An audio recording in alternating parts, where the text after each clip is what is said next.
This is a commentary on Genesis chapter 16. In Genesis chapter 16, Abraham and Sarah are trying to have a child, and they can't have a child. And so Sarah takes her slave, Egyptian named Hagar, and asks her, and really kind of, what choice does she have? She puts her in a situation where she's going to act as a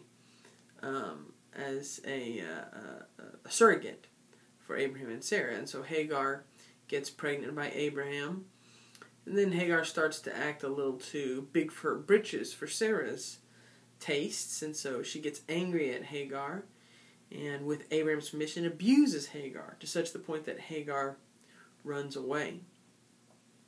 In the desert, Hagar, all but dead, encounters an angel of the Lord. And the angel of the Lord tells her, go back and know that whatever you suffer, God's with you. God is going to bless your child and makes a covenant with you and your child that this child is going to be the father of many nations. And he names the child. He names the child Ishmael, which means God is with us. Which means child of God.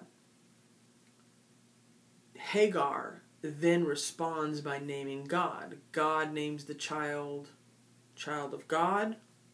Hagar responds by saying, you are the God of seeing. That means a lot of things. On the one hand, it refers to Hagar's vision of God. That's a part of what it means. God is a God of vision. She even names the well where God gives her water, Bir Lahai Roi, which means the well of the one who sees. It also means that God saw her.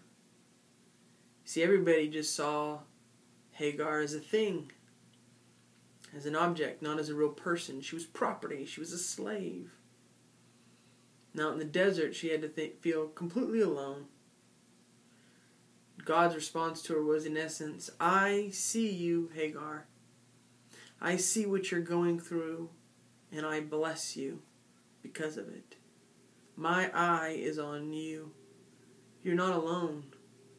And even when no one else realizes that you're a person with hopes and dreams and plans of your own, just as Abraham has for his own descendants, I see you as a person. And I will fulfill your hopes and your plans and your dreams because I see you. And Hagar realized that. She experienced that. She knew then that God was always with her and that she was truly seen. Sometimes just seeing another person, really seeing them as a person, is the best gift that we can give them. When a person is suffering, letting them know just that we know that they're suffering is in and of itself a fantastic gift. We live in a world of objectification where everything has only instrumental value. Everything is like a tool, a means to an end. Nothing is an end in itself. But God calls us to a different kind of life, where we see people as ends. We see people as persons, as full persons, with hopes and plans and dreams just like ours and just as important as ours.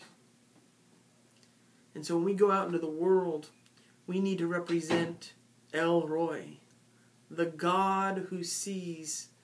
We need to let people know that God sees them and that we see them as God does. In that seeing, we experience the living God.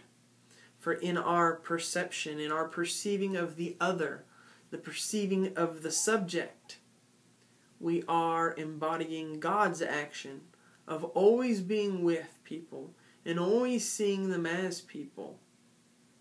That's truly what it means to incarnate God in our own lives.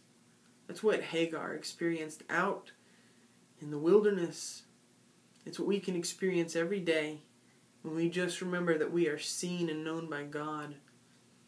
And it's what we can help other people experience, when we let them know that we see them, we know them for the people we are, and that we represent a God who does the same. Amen.